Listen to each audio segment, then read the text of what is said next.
Bismillah ar-Rahman ar-Rahim.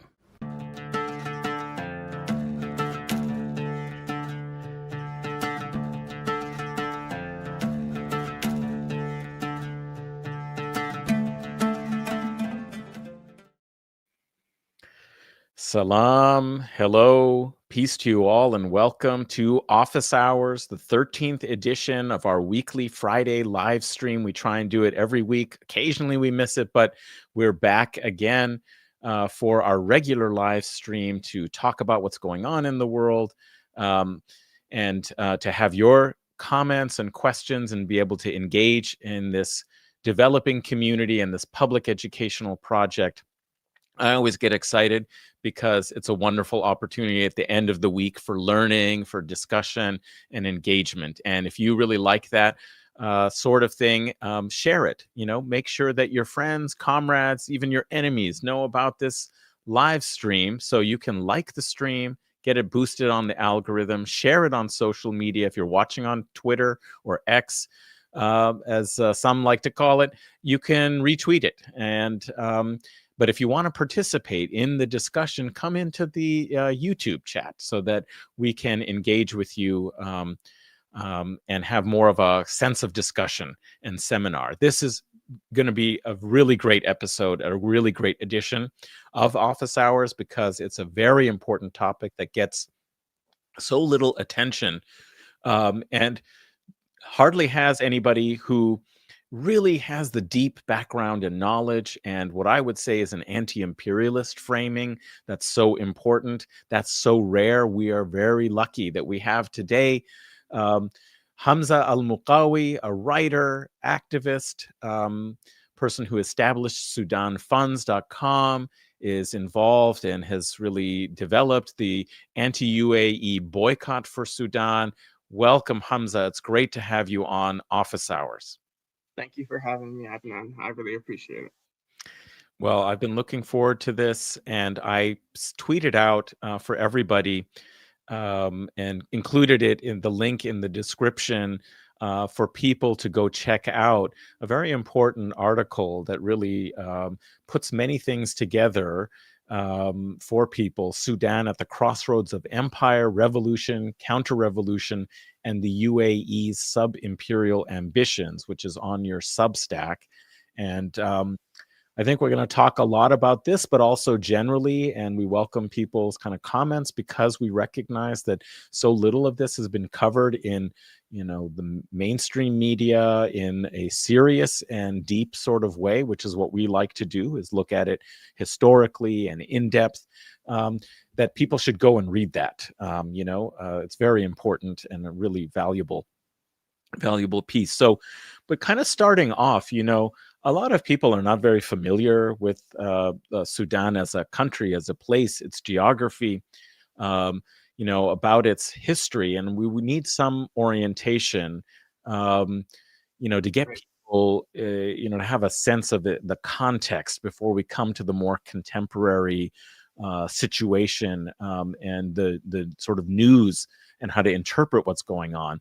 I'm wondering if you could maybe give listeners and watchers to this program a little bit of the sense of Sudan's economy and geography, sort of historically in the modern sort of era, and its position geographically, and why it's such an important. You make the point, in your article, that it is absolutely a vital geopolitical location. It's strategic. It's a hinge between what we would call the West Asia and the Arab world, and the rest of Africa. So there's so many kind of key factors. I'm wondering what you would tell us by way of sort of introduction to give people an orientation about Sudan as a place, its people, and maybe I'll follow up and ask you a little bit about the history. But why don't you just give us a little bit of a description of what kind of a territory we're talking about? A vast, huge country. Yeah, of course. For those who don't know, tell us about Sudan. Yeah, so Sudan is a country in northeast Africa. So already, we'll probably get into this a little bit later, but it's already a huge country as it is, like in the mod, like how it is right now. And that's already after South Sudan already split from it. So it actually used to be even bigger. It's just absolutely huge. So on maps, if you look on maps, Africa's looks smaller than it actually is, like in comparison, because the way maps work, some things have to be smaller than they are. You But mean because of the colonialist Mercator projections and so on? Yeah, that's right. They wanna yeah, I make mean us think we're small. like it's the perspective has to be a certain way, but they definitely chose which ones to make. Like you see South America, it just looks absolutely tiny compared to like Canada and Africa. Give me 1 second. Sorry. No problem. We're Yeah. on the move. This is, Yeah. office Sorry, I just have hours style. to. Literally office hours. Yeah. Yeah. Didn't think anyone was still here, but it's okay. Okay, so it's absolutely a gigantic country. In the south, there's a lot of oil, and in the north, there's a lot of gold and different resources, and it's a very fertile country. Very fertile country. Like could feed many countries all by its own. They literally say in other parts of Africa, like in my home country, Morocco, if you drop a seed in Sudan, like out of your pocket, it'll just grow like without having to do anything to it. Like that's how uh, fertile the land is. That it has these kind of sayings about it. It's also situated on the Red Sea. Um, it will come into play later. I'll talk about that as well. It's across from the Gulf countries, from Yemen and Saudi Arabia and the UAE and that whole area right there. It's under Egypt, so another important country right there. It's next to Ethiopia. It's next to Somalia. Um, It's it's it's on the Nile, right? I mean, the yeah, it's Nile on the is a yeah. large par stretch of the Nile is through Sudan. Yeah. Yeah, it's on the Nile. The Nile runs across all of Sudan as well, and so that's also a very important river, of course. And it's on the Red Sea, and it's connected to North Africa. It's touching Egypt from the bottom. It's connected to East Africa because it is in East Africa, and it's in the Horn area. So the Horn of Africa, you can access it from Sudan, and it's also connected to West Africa as well. In the Sahel. And it's easy to access the Sahel from Sudan as well. And like Nigeria is literally touching from the bottom. So it's literally right in the middle of all the action, all the important things that are happening. Is It's right there, basically. Yes. So that gives it, significance and importance for those who want to have control over these really crucial waterways going through the Suez Canal, connecting, the Mediterranean and markets of Europe with the, Indian Ocean and trade that flows through there. We recall and remember how important, the Evergrande, a tanker running aground in the Suez, and it caused Yeah, like absolute, devastation for the global economy and shipping because they had to go the long way around. So the entire Red Sea region, we obviously are very aware also of, the role that Yemen has played, significantly in its blockade of Israeli shipping and shipping to right. Israel. So this is also relevant, as you're pointing out, that it's on the Red Sea. It's also Yes, really, absolutely. really relevant. Yeah. Yeah. I'm gonna talk about later, and like I also mentioned to you the other day when we were speaking. In my opinion, like some of the most important places that have been very contested about, and that's because of geography, is a big part of that. Is Sudan, Yemen, and Palestine. Mhm. Palestine connected, like it's touching, it's next to Egypt, so it's like kind of right there between Africa and the Middle East and the Levant. And then you have Yemen on one side on the Red Sea as well, and that's kind of like a key point for the Gulf countries, and you have Sudan on the other side for Africa, and they kind of form a little triangle that there's just been so many conflicts of imperialists trying to take all three of those over, because whoever holds those three, like you can effectively control an entire region and multiple parts of multiple continents with those three countries. But we'll get more into that later. Yeah. Yeah, absolutely. And, I just want to remind listeners you can like the stream, share it. We're at the start of this conversation. So now's a good time. Don't be miserly, as I like to say. There's a good thing, very important discussion happening. Share it with people. And also, I just want to acknowledge that it's of such importance to be talking about Sudan right now and have this opportunity to learn more with Hamza, that we are not only streaming on my YouTube channel and X account, but also on East as a podcast. So East as a podcast listeners, welcome to you. And if you don't know about my channel, you can also subscribe, and there's a lot of great, things that we do here on Office Hours. So come on in. And also, it's so important that typically we don't, put the live streams on the podcast channels, but it will be both on my podcast, if you're just an audio listener afterwards, and on East as a podcast, because we really feel it's so important right now and so valuable to have this chance to really talk in a significant way about Sudan. So the history. In this important article, and I think you begin with this because these are the foundations really for thinking about the contemporary situation. You have to take into account this history. You really started with the colonial era, the Anglo-Egyptian. Of course, during this period, Egypt was under colonial control in the late 19th and early 20th century. Egypt itself was under control of the British, and they used the resources of Egypt, their control over Egypt, to extend their power into Sudan. And maybe you can tell us a little bit about, because it's actually not a well-known history. I mean, there were resistance movements that took place to the Anglo-Egyptian control over the Sudan in the late 19th century, the famous Mahdi, right? There was a uprising.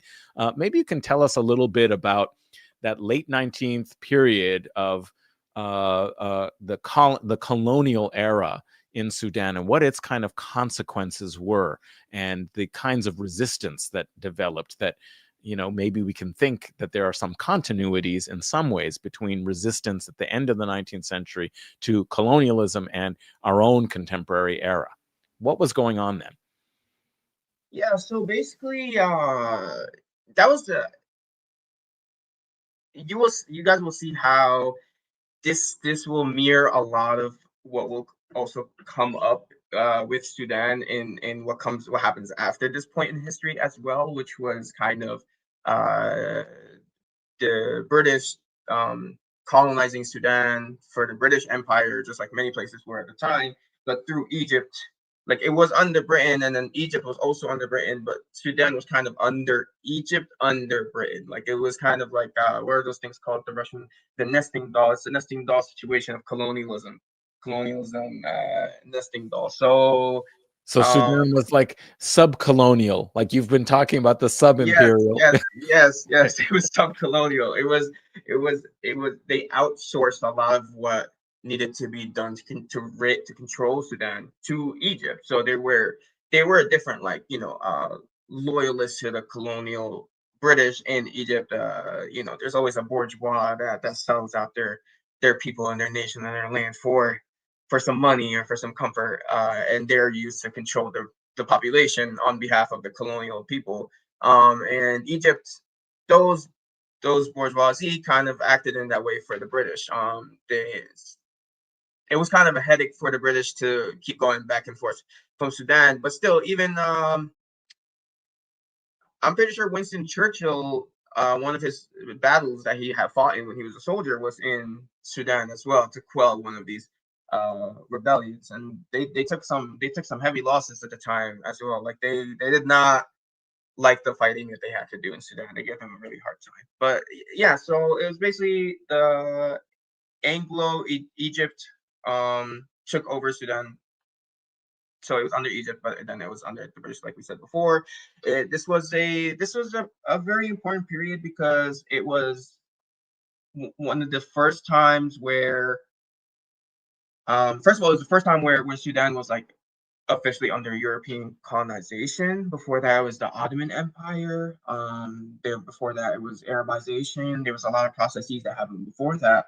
But even with Ottoman conquering and with Arabization, which in its own way, that those have their own issues and stuff that we can talk about another time. But European colonialism and conquering was a unique evil that when you come in contact with it the first time, and once they find out about you, you don't really get out of their grips. They will find other ways to continue to keep that up. So yeah, since that time, basically, Sudan has not really had any time where they've been free. I mean, they've had independence, but it Right. wasn't Like, really. Yeah. yeah, I mean, you point out that like the classic direct colonial rule, was from 1898 to 1956, and you characterize in your article it's a period of colonial style extraction. And we can then talk about after 1956, is it, I mean, it may be an independent state, but does it really actually have full sovereignty in the world system? It's neocolonialism and imperialism. We can get into that, but maybe you can tell us a little bit about like what was the kind of form of economy, and what it was, this colonial extraction. What were they trying to extract from Sudan during this period under the colonial rule? Yes. So you're right. That's the part that I was about to go into that next. So first of all, there's a lot of resources, like I was mentioning earlier. There is cotton in Sudan. There's gold in Sudan. There's different minerals in Sudan, and there is, like mentioned, which is this is very important, is the cause of a lot of people that come after, or a lot of uh, imperialist states and organizations that come after Sudan is for its ability to grow food. It's a very important resource, especially now we're about to go into maybe potentially climate change causing some food scarcity, and that will be mentioned later as well about the UAE. But right now we'll stick with this. So basically, Sudan was basically turned into a factory for resource extraction. So all those resources that exist in Sudan, I'm trying to remember off the top of my head everything, because it really is a lot, but I don't want to be wrong about what it was exactly, because I was also just talking about the DRC, and they also have a lot of resources, and some of it's kind of meshing in my head a little bit. But yeah, so cotton was a big one. Gold is one of the biggest ones. That's still one of the biggest ones today, and other different minerals and kind of things, and labor. There's a lot of people. I mean, right now it's before the war was 50 million people. So even back then, for back then, it was a lot of people. So it was a huge labor pool as well. So it was labor extraction, resource extraction, and they basically just made Sudan a very efficient place to take things from. So even after independence, that didn't really change. It's just the faces changed into a Sudanese face, and it was still the same type of setup. Just like a lot of places that got independence, just turned into a neo-colonialism with a like a puppet regime that colonialist place that basically just answers to them, and you guys can take all our resources. That's fine. Just let me run my little scheme here in my country and just steal from my people, and be corrupt and all that. But yeah, so from the Anglo-Egyptian colonization of Sudan into the independence time, it just became a resource extraction factory, and that just stayed after independence. That was the economy setup. It was for like exporting, and not exporting for profit for Sudanese people, like just exporting stuff as efficiently as possible, as much as possible, like trying to just suck it dry. Um, and it just kept being run like that. Like even there's been multiple coups, multiple different like government switches, different dictatorships, and every single one has just been the same. They just run the same kind of resource extraction, um, just with different faces and different recipients. And at the end, the West is always benefiting from this, no matter who's the one that's running this. Yeah, you characterize this period from 1958 to 2018, as military capitalism and the security rent state. Maybe you could elaborate a little bit. What did you mean by, this military capitalism, and what is how would you say are the main features that you were noticing that describe something called a security rent state? Like, how is that working?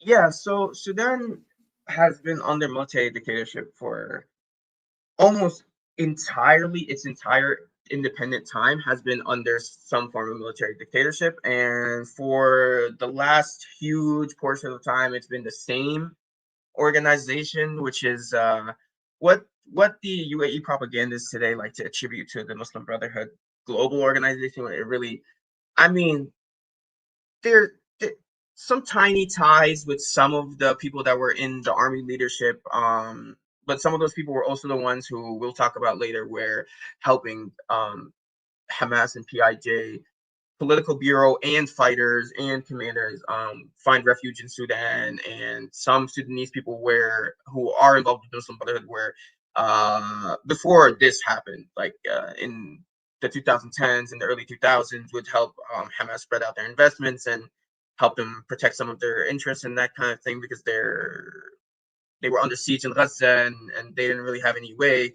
And when But this security rent situation, when they started exporting violence as well, and they would also use violence on their own people, these military dictatorships, to keep things in order. Like they wanted to keep running this resource extraction factory, and some of these pesky proletariat people who are starving to death, or can't even find opportunities, or the only opportunities they can find is to be thrown in a gold mine or to be made to work to extract some resources for other people, started rebelling. And there's different ethnic groups, there's different tribes. There's Arabi Sudanese, non-Arabi Sudanese, there's people who don't speak Arabic who were also persecuted for other reasons as well, because it that was also part of the hierarchy.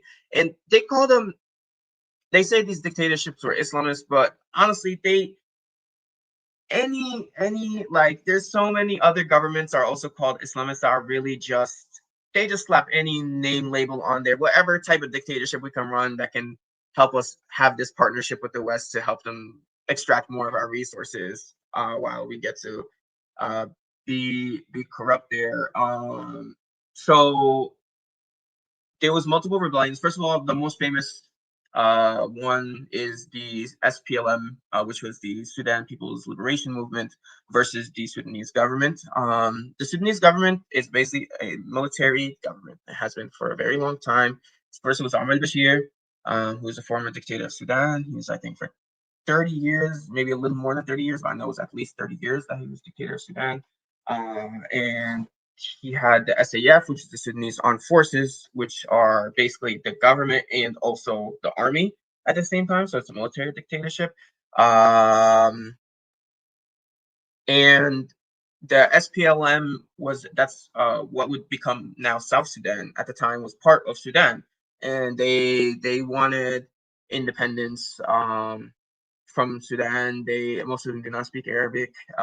They're also more dark skinned than the ones in the north. There's a lot of things, and this will be also used by Western humanitarian organizations. I mean, sometimes they say we just want to simplify things to make it more digestible to the Western viewer, but sometimes they just straight up lie or use weird framing that's not really true to make people understand, because Sudan is a very complex topic. It's a lot. It's a lot of moving parts and a lot of moving variables and a lot of things happening at the same time. This military dictatorship that I was talking about before, that fought with SPLM. In Sudan, they call them KZN. That's what this. So today, you might even, if you go into Sudanese spaces between Sudanese people, you'll see people get accused of being KZN or KZN supporters. That's what the Ahmed Bashir SAF loyalists were called, basically. They're called KZN, singulars, because, and this is what today, what the RSF, which we'll get into later, use as their justification for what they're doing, is they say, oh no, we're just rebelling against the Kazan, we're rebelling against Ahmed Bashir, just secretly still runs Sudan, and his people are the ones who are still running Sudan, and we're just trying to liberate our people from that, yada yada yada. But this same RSF is the same one that when first with SPLM, that was the SAF fought them, but they committed a lot of atrocities against those people. So this muddied up the SAF's image in the global order, and the Sudanese government looked terrible. So for the next thing, which was Darfur, in Darfur, people started rising, and there's different ethnic groups there who are also not the majority in Sudan. Um, they didn't want to use SAF because if they used the army directly, then again the same thing that would happen that was happening with the SPLM thing, which is still ongoing, but it was like on and off, basically. So they used these people, these tribal people who are in that area, who know the areas very well, who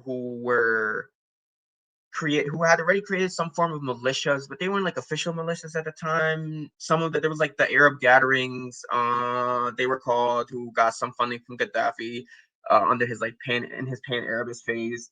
There was a couple of other like different groups who would just like cross the border from Chad, for example, to just attack like Sudanese farmers. So these are criminals. We're talking about gang members. We're talking about drug smugglers. We're talking about people who were just camel herders or sheep herders or stuff like that, who would steal other people's livestock and bring it across the border back to Chad, or would do it in that area of Sudan. They didn't really have a village. They didn't have a tribe, nothing like that. They were just kind of like nomads in that area, but they knew the area well, and they were already they had no connection to the Sudanese government. So that violence, now we see this again, the violence is outsourced. The violence is outsourced to Egypt before, now the violence is outsourced to this group.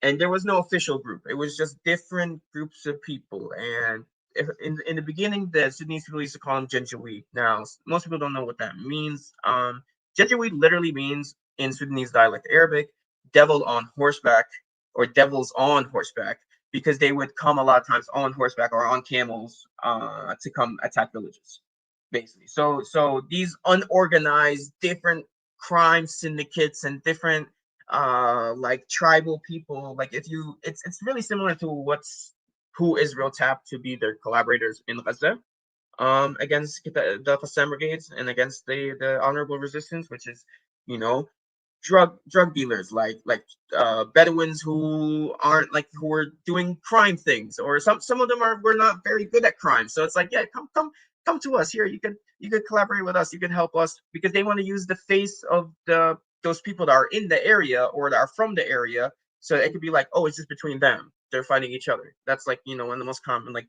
colonizer tactics. Like, just use them against each other and have them act as your proxy, and then it'll just look like it's a civil dispute between them instead of like an outside or foreign interference. But yeah, so they went into Darfur to they were supposed to just crush this rebellion basically for Ahmed Bashir, but they just, you know, burnt down villages, killed and massacred so many. They committed atrocities of, to this day we still don't know everything that happened there. I mean, Darfur just hasn't gotten that much peacetime since that time. It's been just on and off for that area, especially. But these people, this Janjaweed, these tribal people would eventually become who we now know as the Rapid Support Forces, as the RSF. And just the fact that some of them were from that area and they immediately turned against their people for money, like those were the kind of people who were joining the Janjaweed at this time. And this will become this will stab the Sudanese government itself in the back, because if you're a higher bidder, the kind of people that would join the Janjaweed to begin with were very much ready to turn on you if you're paying out more. I am so sorry. If I can just pause for like 15 seconds to grab my laptop charger, because I left it in that other room. No problem. No problem. So sorry. Thank you. Give me Yeah. 1 second. I'll No be right problem. back. Yeah, this gives me a chance to remind people that they should like the stream. Make sure that you've given this a like, share it if you can on X, on other social media platforms, so people can come across it and subscribe to the channel. We're also on East as a podcast if you want to be part of the discussion. If you're on X or watching on East as a podcast, it makes sense to come into my channel, the mainstream, the Adnan Hussein Show, because then you can be involved in the discussion.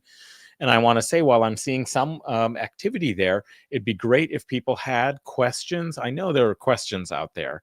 If people had specific questions for Hamza, that would be great, because we have this opportunity to talk with somebody who's very knowledgeable about the situation in Sudan, and let's use it. So if you have questions, throw them into the comments on my channel. I'm taking a look at them, and we'll pose them. So again, like the stream, and share it on social media, so other people can come across it.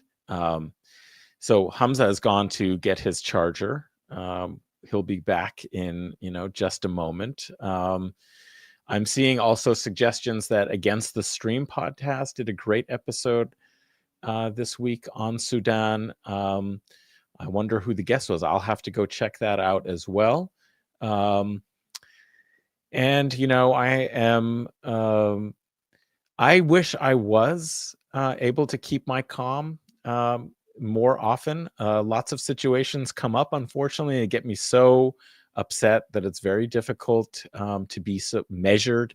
I'm trying to be, when I have a guest, that they can, really bring the analysis and the fire. But I will just tell you, I was recently at a few meetings where we're attempting to divest, part of BDS work, and it is so difficult. But after 2 years of genocide, and you're still dealing with people who, will argue over minutia, to try and raise obstacles to actually doing what's right. It's so disturbing, at this point. And I can imagine, Hamza, you feel, much the same, that, it's even worse in a way because it's just been ignored.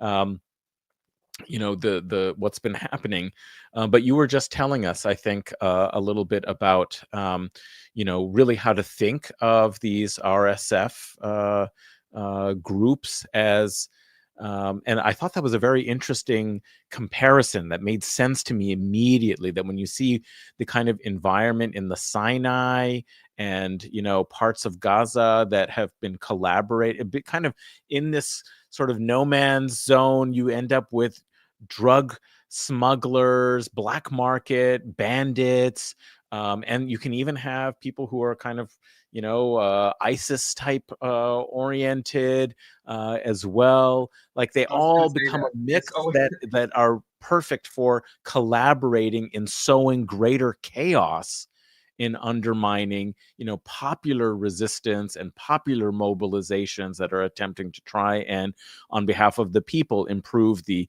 conditions and situation. So in addition to this kind of portrait of who these RSF types are, perhaps you can also link it to like who they're collaborating with, which is something I know you want to discuss and talk about: the UAE's involvement in sponsoring and paying and basically turning these people into mercenaries against their own people. Perhaps you could talk a little bit about how the UAE has managed to capture, and what's their purpose and point. What are they attempting to do in supporting yeah, and sponsoring the RSF groups? absolutely. So okay, so from where we were, which was around 2004, 2005, I think, which is the Janjaweed group that we were talking about, right? That tribal militia. They did such a good job at the massacres and the genocide that they committed in Darfur that they became an official fighting force for the Sudanese.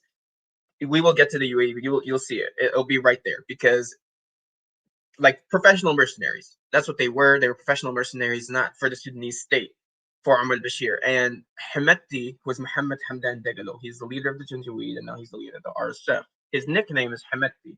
Now, this is a rumor. I don't know if this is the reason why his name is Hemeti. He was always called Hemeti. That's always how I was introduced to him. That's how always other people have known him. But people say it's because he used to be called Hemeti, or My Protection, by Omar al-Bashir himself.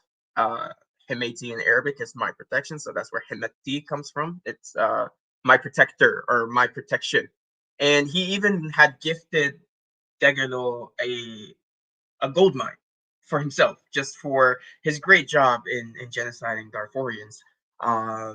He gave him that, and basically, the RSF was just always just used to just do the like the SAF's dirty work that they couldn't do openly, right? So it's kind of like the secret wing of the army that wasn't actually part of the army. And in 2013, they officially became the RSF, as we know, the Rapid Support Forces, and became like an official thing.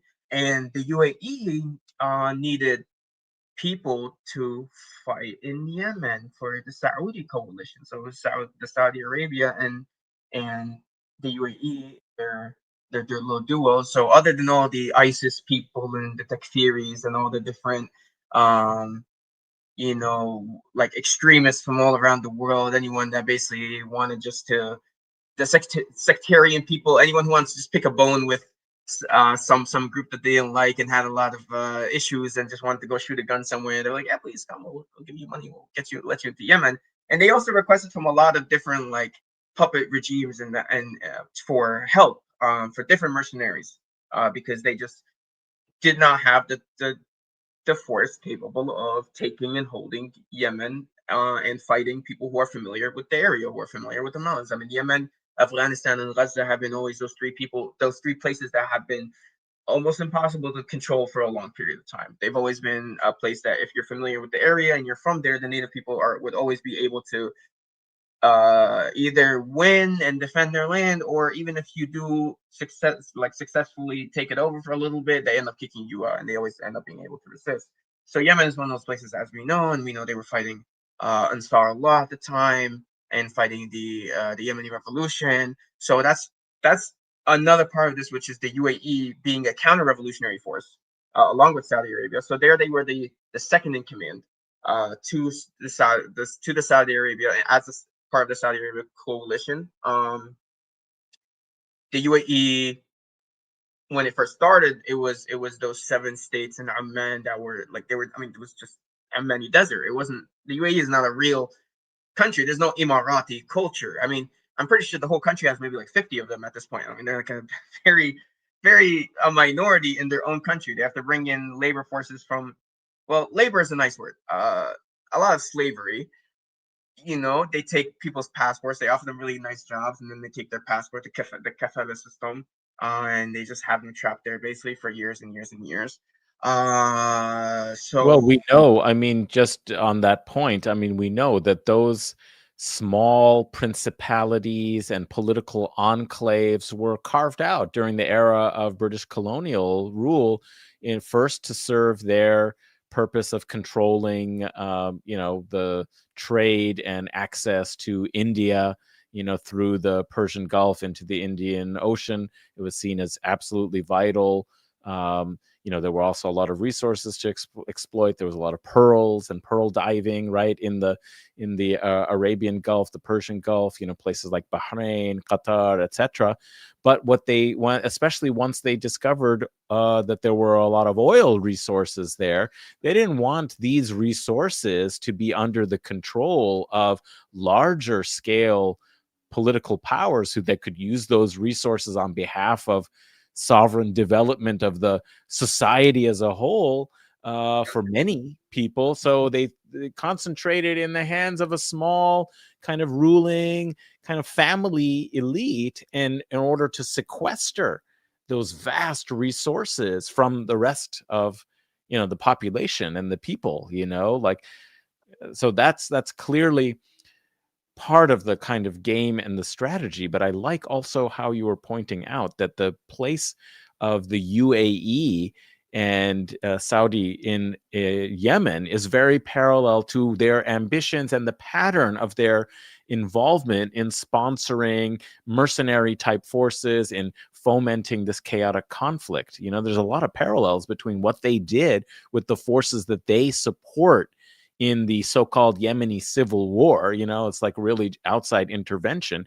And that's also how very often it's framed within, as you were pointing out, in Sudan, as it's like, oh, it's just these people can't get along. And in fact, they then manufacture kind of simplistic narrative that this must be the difference between Muslim populations and non-Muslim populations. Or if that doesn't work, then they say, oh, it's the Arab and versus the African populations. Or they say it's the, this or the, and so they use this kind of like frame to kind of make the focus be that there are some kind of ethnic or religious differences that is how to explain and understand this conflict that's taking place, and not have any of the sense of how these external forces are pumping in money, guns, and all of that to feed this kind of chaotic situation, to allow them to undermine. And this is something I do want to ask you more to elaborate on, to undermine popular forces. Like you pointed out in this, that this is counter-revolutionary. Counter-revolution implies there were revolutionary forces that have to be undermined and stopped. And maybe you can talk a little bit about these resistance committees, what happened in 2018 and why that was so threatening to, these imperial powers. That would be, I think, valuable for people to go back to that 2018 period and really understand from you, what were those revolutionary forces and why they had to be stopped and how they are being undermined today. Yeah, so this is definitely a counter revolution. That's always how I framed it. It was a direct response to the 2018 revolution. And it when, as we just talked in Yemen, when the UAE needed people to fight there, Sudan had sent the RSF. So they met the Emiratis there. So this is how they get to know each other, and they basically see them doing a counter revolution very well. They're like, wow, these people are very good mercenaries. So we're going to keep that in mind for later. We're going to see it come up. And then the 2018 revolution happens. The RSF is sent out as to basically like they sick them on the Sudanese people.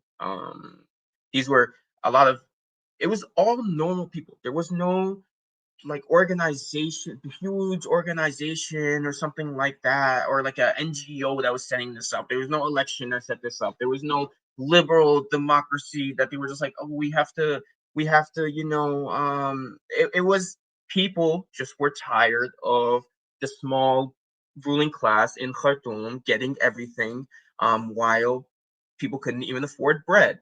People, they say it started about bread, but that's a very small part of it. Like this was, as I mentioned in my piece, it was, Sudan was a very good example of necropolitics, where people were basically colonized. People are left to live just like a certain way.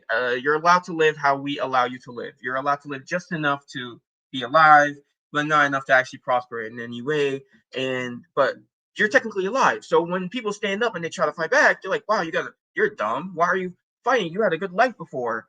You were alive, at least. You weren't in war. You weren't going through this thing." And that's the thing that you were just talking about, which is they act like, what, 50 countries just want to go to war all of a sudden, all the time. There's always 30 countries at war. Naturally, like there is definitely no outside force that's like creating chaos and inspiring chaos, and divide and conquer. But also, like, if countries with a lot of resources stay destabilized and chaotic all the time, it's very easy to just take the resources out without any trouble. If there's no organized government, if there is no, it's either has to be a puppet regime, or once the puppet regime falls, civil war immediately. There's always something that happens there. And the RSF was already used as a counter-revolutionary force, first in Darfur and then against the Yemenis. And in Libya, they were used to help Haftar's forces, which is another militia that we're going to talk about later as we talk more about the UAE's proxies. And then in 2018, they were used by the Sudanese government against the Sudanese people. Once they saw that these resistance committees, which was basically just normal students, revolutionary students who just wanted to make their country better. They wanted to liberate their country. They knew that they were still under colonization, and they needed to not only free themselves from Omar al-Bashir, but free themselves from the Western hold that the West has on them, basically. So there was these resistance committees, uh, who are in every state. There's a resistance committee, and then there's in every city there's also a resistance committee. So these were normal youth groups that were just basically grassroots led, that took care of their people. So at this time, when the very little things that the government was might have been providing was taken away as punishment for the protests, they took care of themselves. When the soldiers were shooting at people in the streets, people were their own medics. They took care of each other. Mothers and uncles and aunties and everybody were cooking for their neighbors and making sure everybody got fed. And this was the start of the community kitchen that we know today, which is every neighborhood has a kitchen of just volunteers who cook food for the community, for the neighborhood. They take care of each other. Um, and there's also the emergency response rooms, which is another part of this. So it's the resistance committees and the community kitchens and the emergency response rooms. These are all like working class led, like from the grassroots, from the bottom up, um, orgs and setups to help their own people. They have like they create their own makeshift medical facilities. They were helping bring food to people in the front lines of fighting the army during the revolution. They were like treating wounds like rubber bullets and tear gas and that kind of thing. And they were learning as this was happening, and they were setting up this infrastructure which would later be crucial. Actually, if this didn't exist, there'd be way more deaths right now during this genocide. There's already so many, but these infrastructures that they created during the revolution to be revolutionary continue to be used to this day. Um, so when the Sudanese people, who had one of the worst dictatorships in this region, and the Arab Spring had already all but basically failed, anybody who actually overthrew anyone, they just immediately like punished them by putting somebody who's worse. They'd give them like 3 seconds of democracy and then just be like, okay, military coup, let's just put this guy that we like, and he's just gonna throw all of you guys in prison and it will never happen again, basically. Yeah, Mubarak to Sisi, Yeah. basically, with a blink Yeah, of an eye in literally. between. Yeah. It's either that or they just like they would just push, they would use it to put proxies every different. It was like the race for Africa, where that picture, that famous cartoon with the cake where they're like dividing it up. It's like that, but every Arab Spring country, just it was just all the different sub-imperial states, the UAE, Saudi Arabia, each one backed their own proxy, and they were like, yeah, let's just rush and try to take pieces of this country and just take all these resources. And while they had those people fighting each other, they're just like sneaking stuff out of the country, and using their proxies to control parts of these lands. And they even, the responses to the Arab Spring, which caused now what's happening in Libya with Haftar, and also what's happening in different areas of like in Tunisia and play in Mauritania and stuff like that. Places like how do I say, the instability created and what it allowed for there to be put there by Gulf countries is now also used to back up the counter revolution of Sudan that's being carried out by the RSF today. Like Haftar, it has backed the RSF. He allows them, well, not allows, I mean, they're his backers. They tell him what to do, and he's like, okay, cool. There's a route where the Colombian mercenaries that get sent into Sudan from all the way from South America, ex-military, most of them, they get hired by a security company in the UAE. They're brought over there, and then they're shipped out to Libya, and then they take that road down from Libya into Sudan, and they all join the RSF from there, under like with a UAE salary, an Emirati salary, basically. When the RSF and some of the army smelled in 2018 that El Bashir was finished, there was no way he was gonna get out of this one, at least publicly. They turned on him. They did that thing that they did with Hosni Mubarak, for example, where they're like, okay, now the army's cooing you. We're gonna overthrow you, and we're gonna carry out the will of the people. But just like 15 seconds ago, they were shooting at the people. They're just looking out for their best interests, and that's what happened here. So the RSF and the SAF both survived the revolution. They were part of the next stage as well, which was the transitionary stage. Ahmed Bashir was ousted. He was arrested. He was thrown in prison, and there was supposed to be a transition to civilian rule. And during this, the SAF still had power, the RSF still had power, and then there was like a civilian branch. So there was these three branches basically that were all together in this new government. It was supposed to be transitioning to fully civilian away from military rule. I mean, of course, that never happened. It was stopped in its tracks. But because Sudan had such a brutal dictator, and such a brutal like regime, If that fell successfully and stayed like fallen, and the people actually took control of their country, Egypt would have Egyptians would have rethought their situation. Maybe Libyans under Haftar rule now would maybe rethink their situation. Moroccans might rethink their situations. People in Saudi Arabia or the UAE might rethink their situation. You know, it would inspire a lot of revolts worldwide. I mean, the Arab Spring started with one Tunisian man setting himself on fire in 2011. There's one person caused this chain reaction that put such a like caused such a headache for colonial powers and the Gulf countries who worked so hard, and like that one caught them off guard. But now it seems that they have set up contingency plans for each of their puppet regime friends, like mercenary groups, different militias, different parts of the army, different maybe intelligence agents and that are part of like the government's intelligence agencies who will help them carry out the counter revolution. They don't want to get caught off guard again. Like they got caught off guard in 2011. Some of the revolutions actually succeeded, and they immediately rushed into action to shut it down and put their own people in there and then lock it down forever. And that's why they were kind of felt like they were prepared for Sudan. They rushed into action, and in 2021 Hamdouk, who was part of the leader of this like civilian branch, he was supposed. There's this party called Tagaddum. They're supposed to be a good. Tagaddum means progression, so it's supposed to be this good progressive party that lets them transition into civilian rule. But then Al Burhan, who is the current leader of the SAF and basically leader of Sudan, and Hemeti or Mohammed Hamdan Dagalo, the leader of the RSF, uh, overthrew him. They overthrew him in 2021, and they took control of the country. And it was basically just fully whatever transition to civilian rule that they pretended that they were going to do was just gone. Um, and they had another transitionary government now where Burhan was the leader and Hemeti was basically his vice president. He was vice president of the Transitional Sovereignty Council, I believe it was called. And the official story that's used by Western media is that, well, they couldn't really agree about the power sharing because that was 2021. By 2023, the genocide starts and the war breaks out.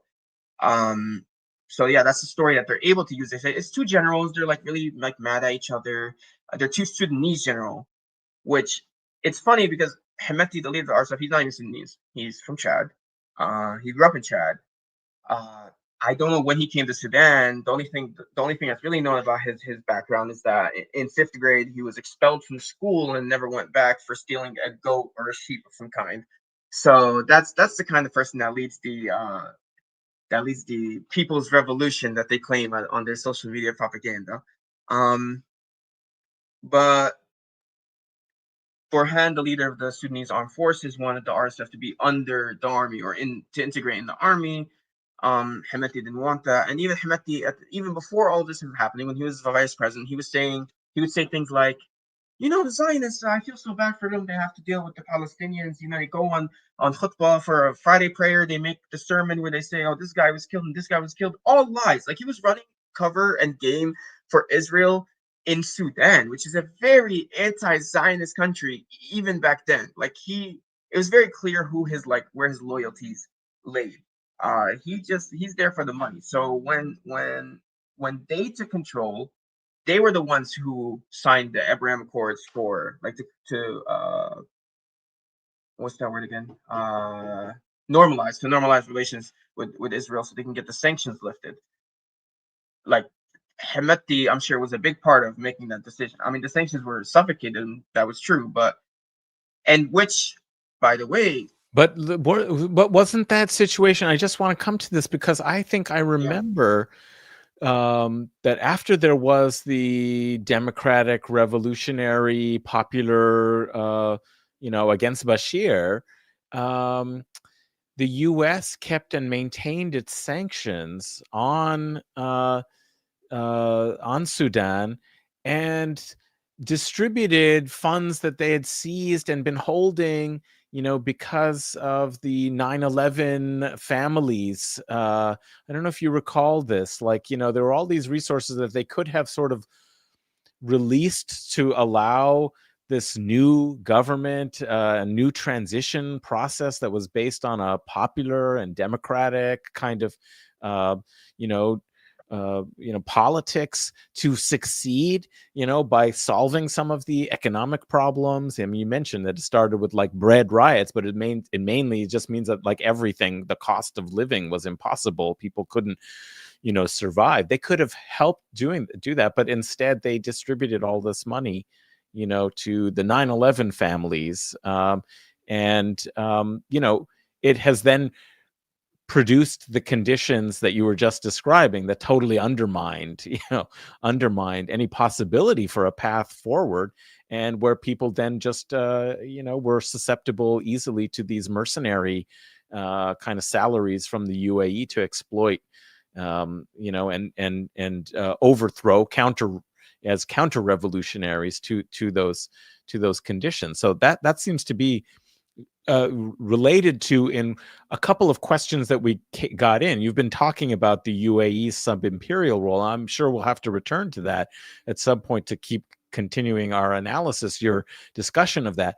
But we had one question that came in from Danny Ferguson, 9415. What is the role of the USA with regard to Sudan? And that reminds me also that there was a question from Ode to John Trudell: how much CIA work has created the chaos in Sudan? In other words, what is the super imperial kind of story? We had the sub imperial with the UAE.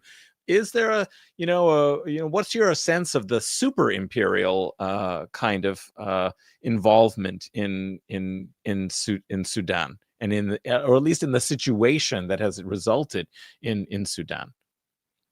So it seems like, okay, a couple points to that. Well, for the USA. First of all, for what, like, in if we're talking about in the sense of kind of how the USA is to Israel. So the UAE is that to the RSF, but the UAE isn't really a real actual power on its own. It's just kind of like an Arab face for the different Western powers, right? But in this case, this would be actually the UK, the British government. They're more involved there, and they actively like went after people who tried to expose the UAE early on about what they're doing in Sudan, and they covered up a lot for what they're doing as well. The EU was also heavily involved in they helped arm the RSF before this started, because they were offering them border control where they would basically stop Africans from crossing up past Sudan. Um, so a lot of weapons that were not that didn't come from the UAE actually came directly from the European Union. But then the United States specifically, I mean, they give a lot of weapons to the UAE. They have a huge military contract. They make like a new one every year that's even bigger and larger than the last one. That's the ones that there's ones that they're selling to them. There's ones that they're giving to them for free. I'm sure there's a lot that's going on behind the scenes that we don't see. This genocide was going on in Sudan, and it was becoming increasingly obvious that it was the UAE, and people were, I mean, let's not pretend like Biden was any kind of like a moral person, but like he didn't even pretend to be. Like this was brought up by Congresswoman Sarah Jacobs for months now in Congress, where she talks about how the UAE, like not months now, months before the UAE came, the delegation came to the US to meet with Biden in September 2024. So this was like said in the American government, in American politics. So it was known that the UAE was doing this, but he still created an even stronger and bigger military contract, and they even signed a document where they said we're strengthening military ties with the UAE, which doesn't seem like a coincidence. Israel, who's America's proxy in the region, was early on October 2023. I think we saw videos. I remember when these videos first came out from the RSF, it was noticed that they were like using these launchers that kind of seemed like to me and to some other people online like they were the LAR 160, and it did end up, we're like 99.9999% sure that those were Israeli. they're created in Israel. Only like 6 countries have them, and none of those countries are like countries that would sell them to the RSF because they only have like 3 or 4 of them. And in Israel, so it's yes, there's a very small chance that they might have maybe sent them to the UAE just for the UAE to use, but chances are that Israel probably send them to the UAE to be sent to the RSF. They want a piece of the Sudan pie when this is all said and done. So many people just create new contracts with the UAE. So without saying, hey, whatever you get of Sudan, whatever you guys get to keep, uh, give me a little piece since I'm helping you out with this. Like you guys need some weapons. There's some European countries who have been caught with their pants down in Sudan as well, like French armored vehicle technology, uh, like technology that's very hard to get unless it was literally given to someone and it was found in RSF armed vehicles. That's from France. Very expensive, like defense stuff. Sorry, I don't remember what the exact technology was, but I do know that it was like a huge scandal when it first happened. There was Belgian weapons in Sudan with the RSF. There was different. So it just like the U.S. never like openly showed that it's being involved in Sudan, but obviously they were the ones choking Sudan to begin with the sanctions, right? They claim it's because the Omar al-Bashir government helped Al Qaeda, and like that's what they say. But he was overthrown at this point, and they kept them That's going. exactly Like the you said, point, is that they got rid yeah. of that government, and yet they still kind of maintain the sanctions, you know? Yeah, that's right.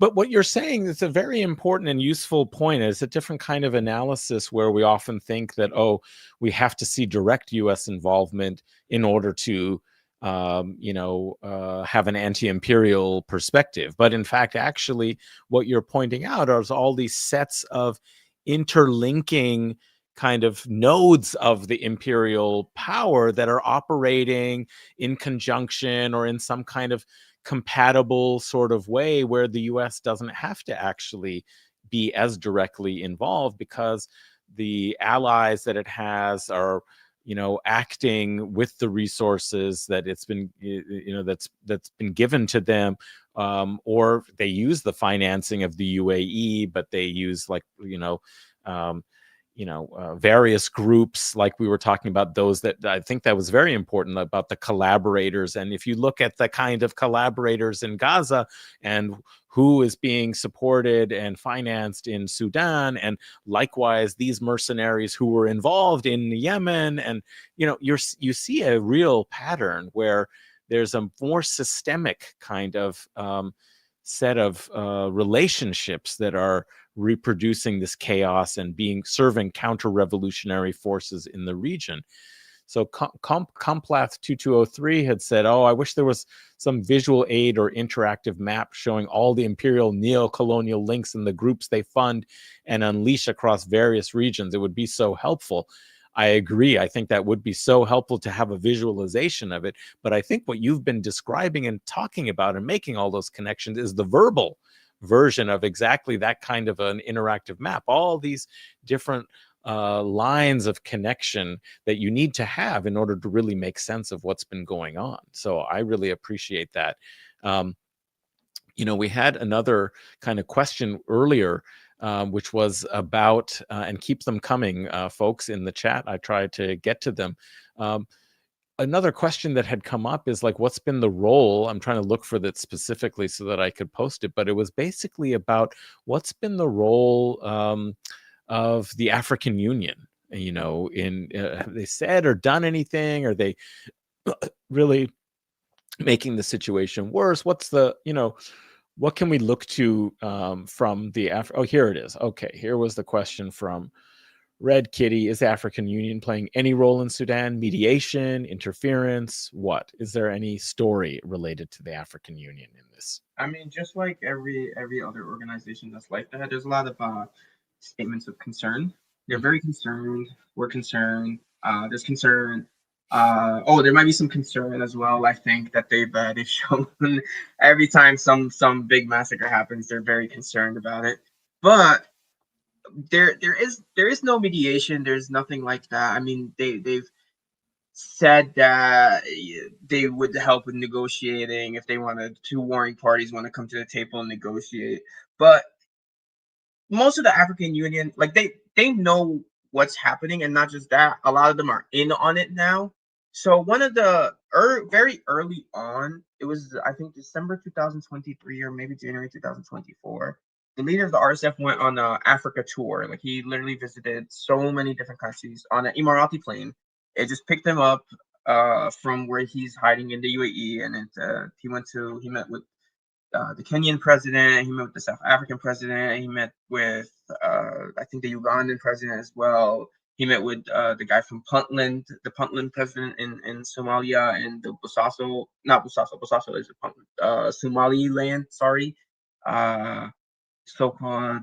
I'm not gonna act like I'm an expert on what the Somalia situation. In my what it seems like to me is that it seems like it's like a bunch of different semi-sovereign states within Somalia that are all like Somalia, but then there's kind of like presidents of regions. So seeing two of those regions work with the UAE on this. And this Africa tour was before, like it was right before 3 or 4 months before the season on Fetcher started, which lasted from April 2024 until it fell in November of this year. And before a lot of the offenses, the major offenses that the RSF were about to start doing. So it seems like they were getting ready to, like the UAE was getting ready to launch the second stage of their plan. The first attempt, what it seems like to me is that in April 2023, the RSF was supposed to coup the SAF or whoever leadership was there. Anyone that would have been loyal to them in the army would have just joined them, which did happen, and they would have just overwhelmed the people in Khartoum, and they would have just taken over the government, and that's it. There would have been no war. Like I think that was the original. It was just supposed to be like a surprise attack in April 2023, and they take over. They try to take over the Republican Palace and Khartoum as a whole. And it seemed like they believed that if they did that, and they just took over that, like all the government buildings, then they would just become the government. That's it. Like there would be no more. That just didn't happen. There was some, So then second stage was like just start fighting and just try to take as much territory as you possibly can, and they actually did have a good amount of Khartoum state for a while. They had uh, a lot of El Gezira state for a while as well. El Gezira is very important, very important. A big thing behind this whole thing. The Sudanese government, even the corrupt Sudanese governments, were like refusing to sell like large pieces of the El Gezira scheme, which is some of the most fertile land on like planet Earth, to the UAE. They wanted to buy it permanently, like not lease it, not rent it. They just wanted it, and they didn't want to sell it to them. And so they've just been trying to take it. They they've just been trying. They try to buy it. They try to like trick their way into it. They try to scam their way into it, and now they're just trying to take it. That was like one of the during this, like around the same time as this Africa tour, that's when they went into Wed Medani, which was the second place after Khartoum to be like a displacement. Like all the people from Khartoum ran away to Wed Medani, which is like the biggest, one of the biggest cities in El Gezira state.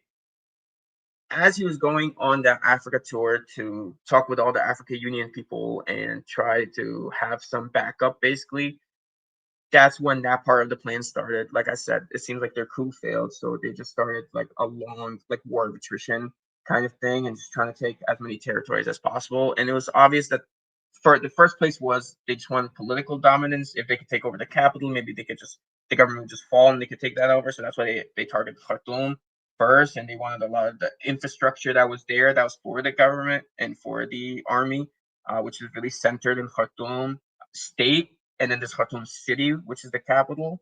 Um, so Khartoum State also has Omdurman and other really important places. Like they want to take over they took over the broadcasting service that was like the belonged to the state before, that kind of thing.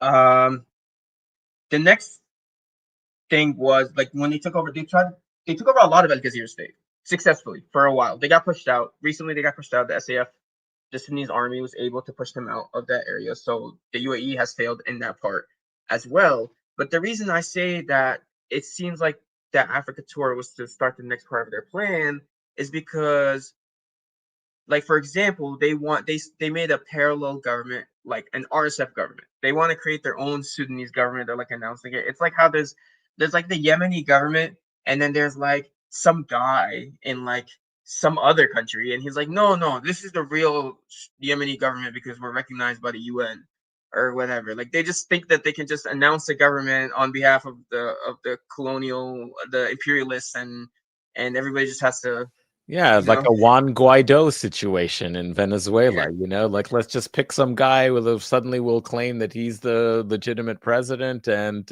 use that as a base, or what they're trying to do now with Machado. So it's like a imperial kind of strategy that we've been seeing not only in the West Asian and African region, but like they're ready to do it also in other parts of the imperial kind of game board, as it were. Yeah, yeah.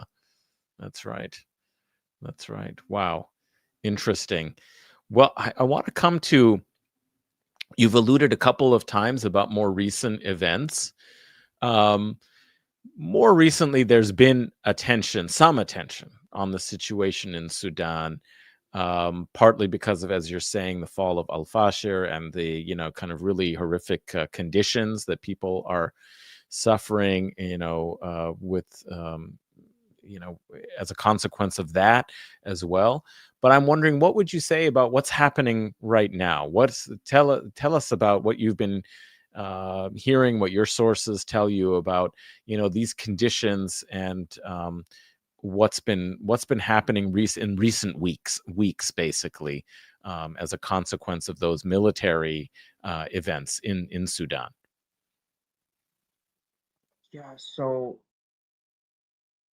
um, first, so El Fashion has been a very important place for the RSF, and they've had it under siege since April 2024 until like just almost the entire city was starving.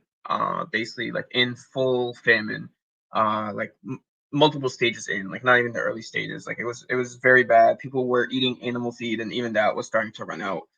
Uh, El Fasher was basically the last place in Darfur that wasn't RSF controlled.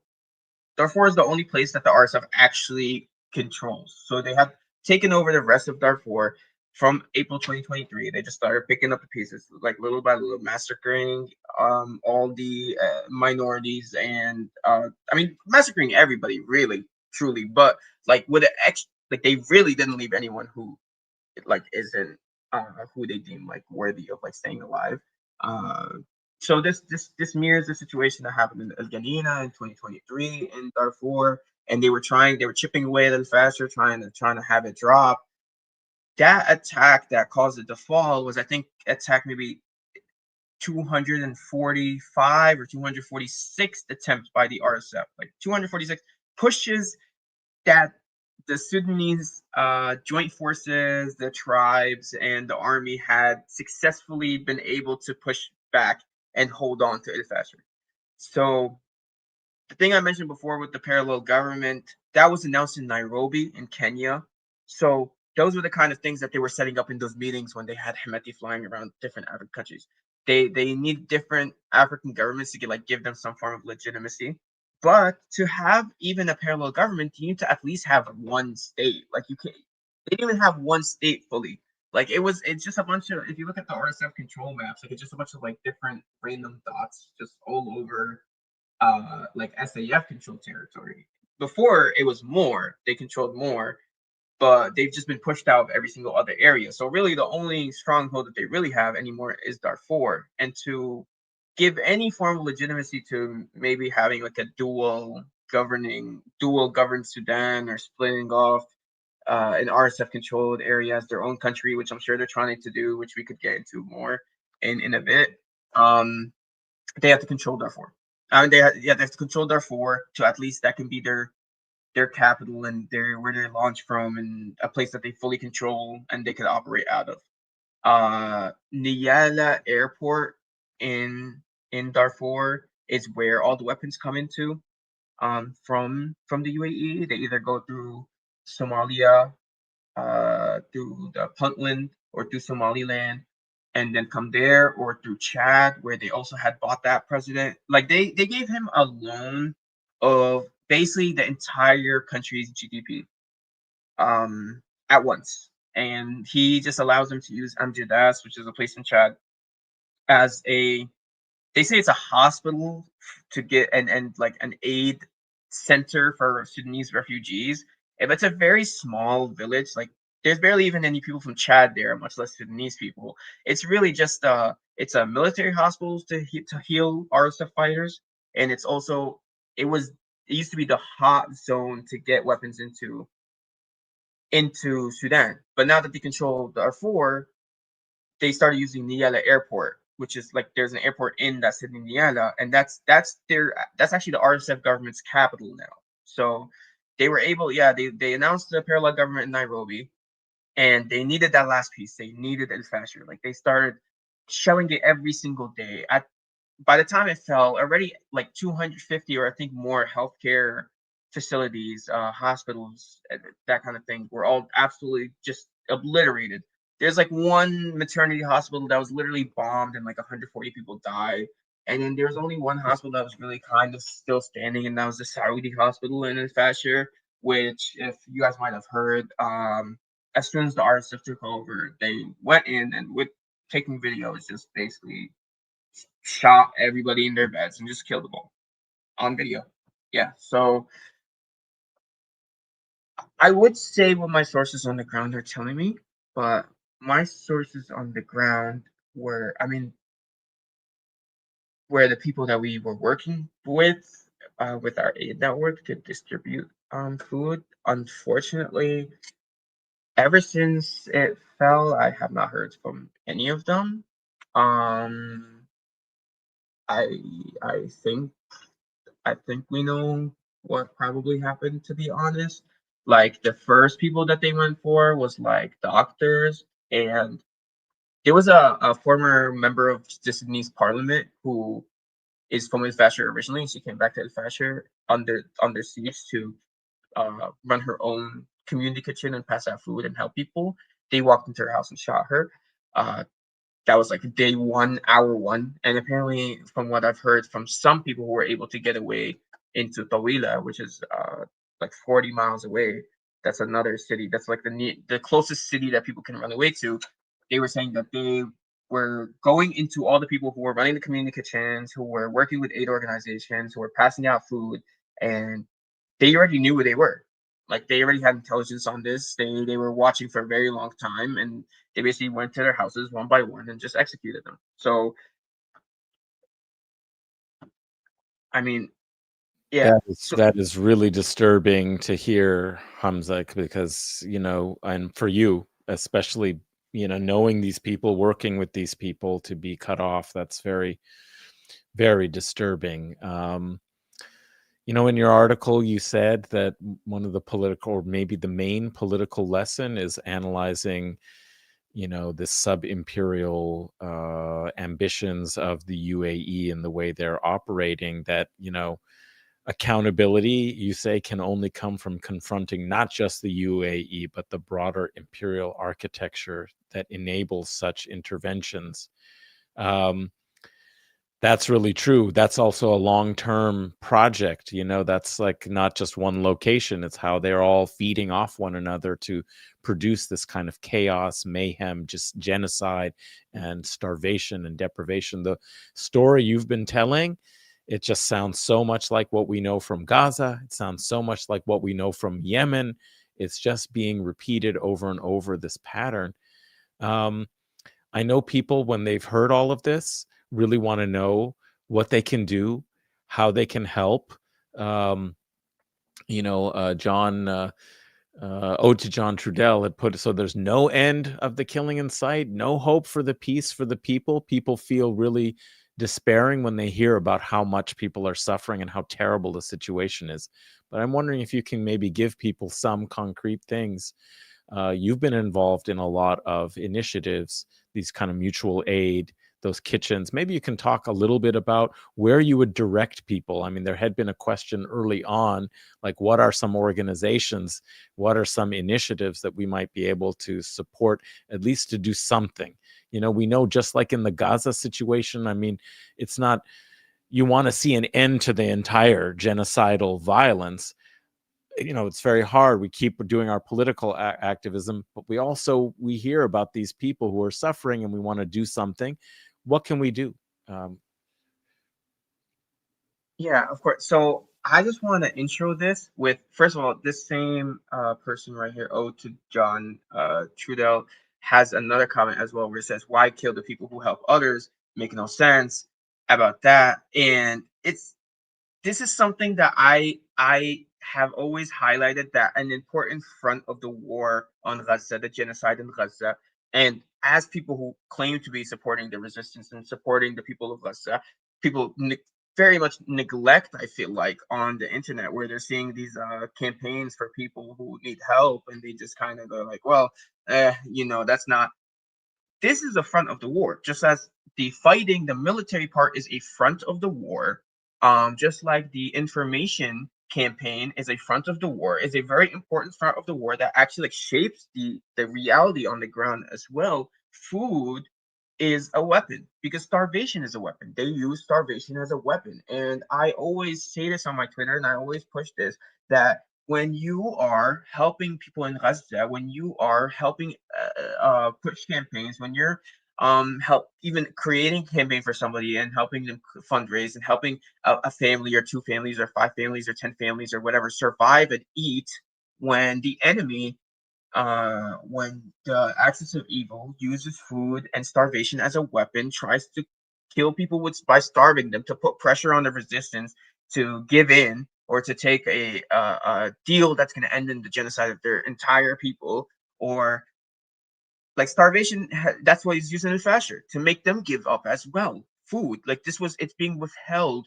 So giving them that food or giving them access to that food or fundraising for people or mutual aid is just as legitimate as a form of fighting as any other form of resistance as well. And I literally like to call the people who help us with Gaza and with Sudan with helping people get fed.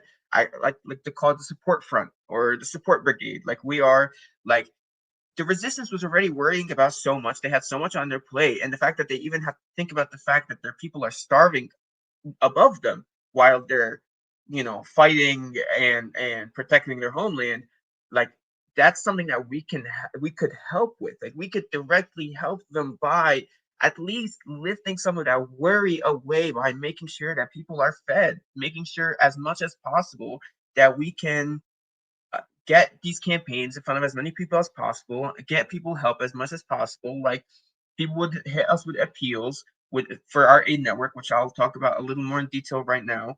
And we would like tents, food, ingredients, things to cook with, the pots and pans. People left everything. Like most people's homes were destroyed in Gaza, for example, and they would need to start over somewhere else with absolutely nothing. People sleeping in the street, especially towards the end, before this so-called ceasefire.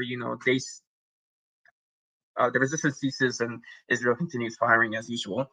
Um, People were being like pushed into the south, and they were being forced to sleep in the streets. So if any resource that we could help with, like we would be helping with. Like even some people, we helped them get their hands on like very like cheap tablets because there's only remote learning in Gaza, for example. There's no schools. All the schools are absolutely destroyed, and they want their kids to still to join that remote learning classes. Like there's teachers I follow from Gaza on Twitter who are still teaching through Zoom and through Skype and through different things like that. So I bring that up to say that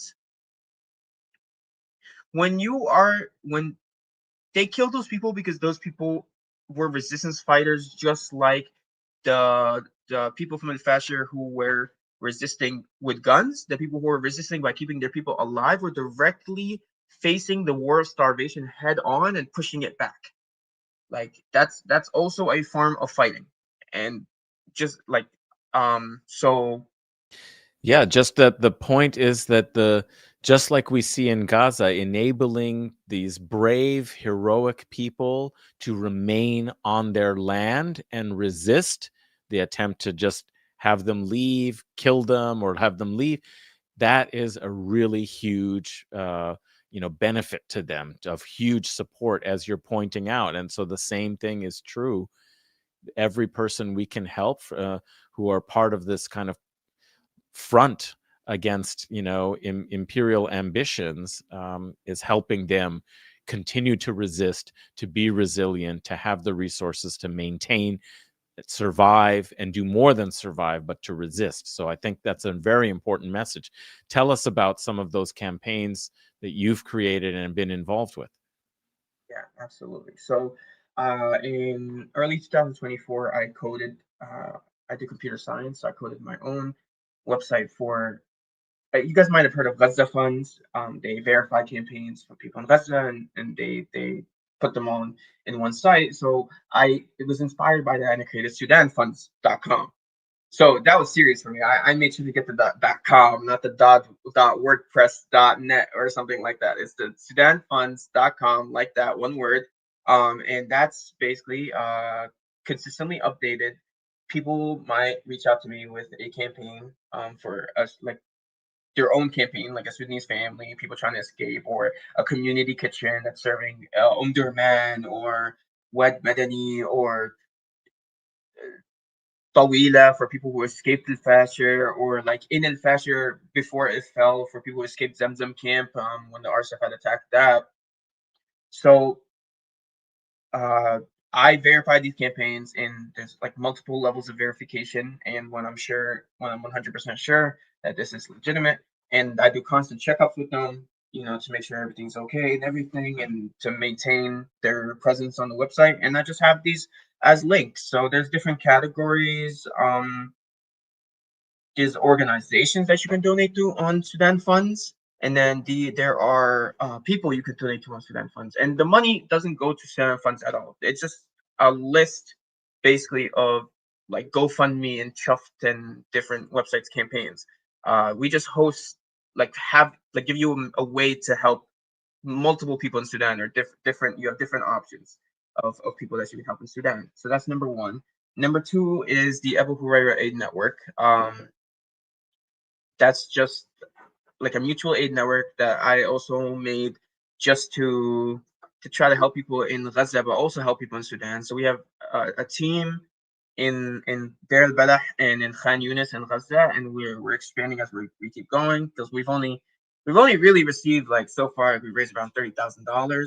So we're expanding slowly in Gaza. So we have our own teams in Gaza who every week we try to raise enough money to send them enough to make these distributions. They go to the really neglected places, the orphans, the widows with many kids, the elderly who can't get up and go try to get food on their own. And we would give them like a bag with ingredients that would be enough to last them at least a week. Um, multiple bags if they have like multiple members of their families, like that kind of thing. And in Sudan, um, I we work with like underappreciated and underfunded community kitchens. Those are the ones that we were talking about before, that started during the revolution in 2018. We partner with these community kitchens, which is basically just like we're talking about, like some ammu or khaltu, like uncle or auntie's house, their kitchen. They're just people donate. Sometimes they donate meat, they might donate food, they might donate different things, and they just make food for the entire, like a whole neighborhood or a whole part of a city. And there are these things exist in multiple parts of each city in Sudan now. That's the only way most people are alive. And they even say when they're waiting in line, sometimes they say, when we come here, this is the only time we eat all day. Like, this is the only opportunity we have to get food. And these communications, we partnered with a couple of them. Before this, we were working with some in the fast share. I don't know what's gonna happen with that now. Honestly, the dust still hasn't settled, and like communication, there's a communication blackout. Like they usually hit the internet and the phones lines and the towers and stuff, and they even do that actually to try this, like, rent Starlink time. Like they might let you like text your family or whatever for a couple minutes on their Starlink, and if they let you do that, you also have to, like, yeah, like you be like, okay, oh, can you please send me like 3,000 Guinea, for example, 3,000 pounds. They make you send the amount, and then they'll be like, okay, so you're giving us like 75% of this. You get to keep 25, whatever money your family sends you, and we'll give you maybe 5 more minutes of the Starlink time. So that's one of the reasons, but communication blackout, so nobody can talk about it. the things that you guys all saw was not from victims and was not from Sudanese people. That it's from the RSF. All those videos in the fashion are from the RSF. The RSF posted it themselves. They took it themselves. They're very proud of what they're doing.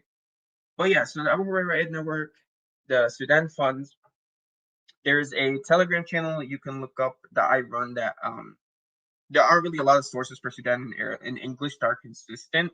So that posts I post news on there where I translate it from local Arabic sources and I post it in English. That's called the Sudan News. I'm not going to lie. I'm gonna have to check my phone right now to see exactly what it was called because I'm.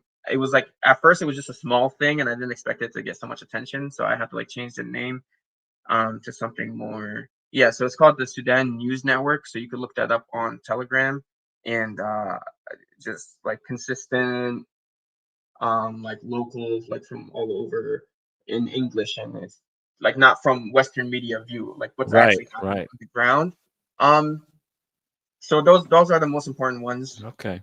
in my opinion. There's a Khartoum Aid Kitchen. That's not mine, but I strongly recommend anyone who wants to donate to like grassroots organizations that feed people. And they don't only feed people now; they even people who were forced to be displaced and leave their land to other places. They're even helping them come back to Sudan to repopulate Sudan with the Sudanese people Mm, because another thing the RSF would do, like people don't consider this that it's some form of settler colonialism, but I genuinely think it is because most of the RSF now are fully just foreigners. It's like at least 50%, if not more. I mean, we're talking about Ethiopian, we're talking about people from Chad, we're talking about people from Central African Republic, we're talking about people from Libya, we're talking about people from Mauritania, different countries.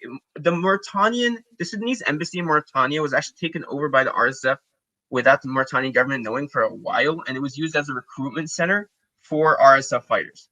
And they pulled a lot of North Africans from that. And as a North African, it's a really a shame to say, but some people will do anything for money, unfortunately. well, So this is that is, what we're talking about, these mercenary networks. I mean, yeah, they're drawing from all over the region and beyond. So yeah, this is really important to hear about it in that respect.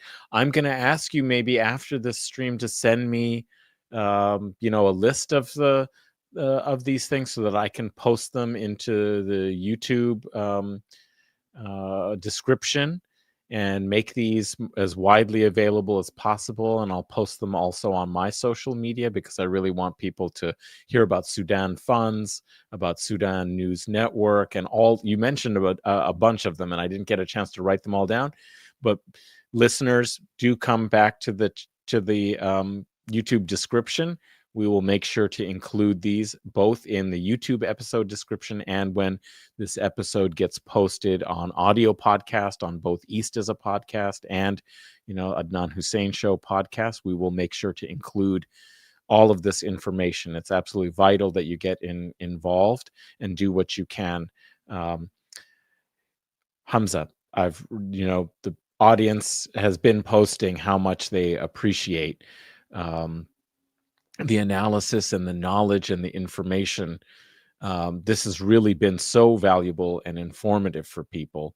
And inshallah, it's going to lead to more people knowing about what's really happening and analyzing it in a proper anti imperialist way and getting involved in continuing to get people to know about what's happening and to do things that they can to support in solidarity with the people of Sudan who have been, as you've pointed out in this article, involved in revolutionary action against the empire for 100 years. They are a central front. We need to be in solidarity and to support them. So I thank you so much for after work. It's a long day. You still came and you spent a good hour and a half speaking with people. It's so much appreciated, and we're with you and we're in solidarity, and jazakallah for all of the work that you're doing. Inshallah, there will be success for these efforts, inshallah. and thank you so much for having me. Like truly, I really appreciate the opportunity. Big fan of the pod as well. So it was like I saw the DM from you. It was like a comment. a comment and then a DM. I was like, oh my god, that's not Hussein.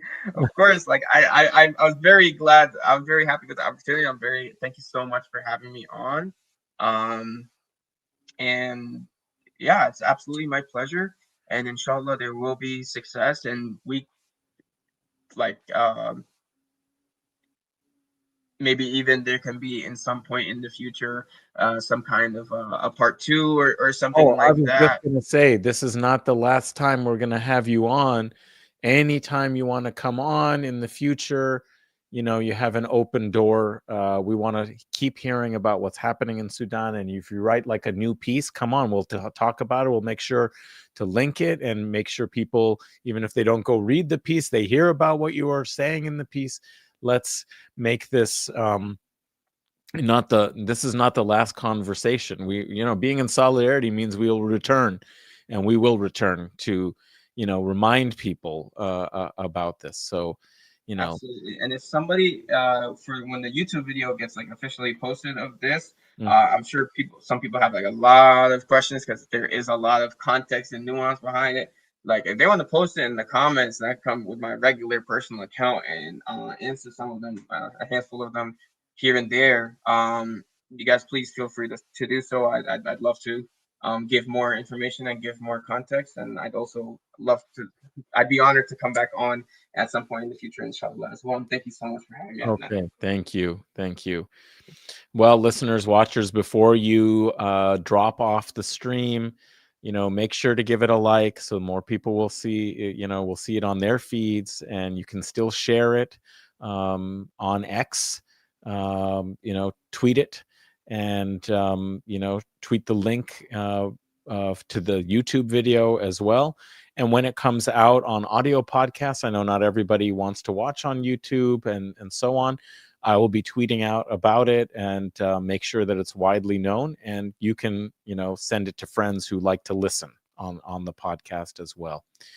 Until next time, the Radical Academy is closed for just this evening, but we will be back next week with another topic, hoping to have another great guest from the Anti-Imperialist Scholars Collective, which is a wonderful new initiative that we want to learn more about. So do come back next week, and look out for the struggle session coming up in a couple of weeks, our monthly live stream panel with great guests together. And also check out, we will be recording very soon a new episode of The Names of God. You can't always just talk politics. You need to do something to feed your soul. So if you're interested, come, and we'll be doing an episode soon that should hopefully be out very soon on Ar-Rahman, right? And this is a world that could use more mercy, all of us to be more merciful to one another. So inshallah, we'll see you soon. Until next time, peace with justice and solidarity to you all. Bismillah ar-Rahman ar-Rahim.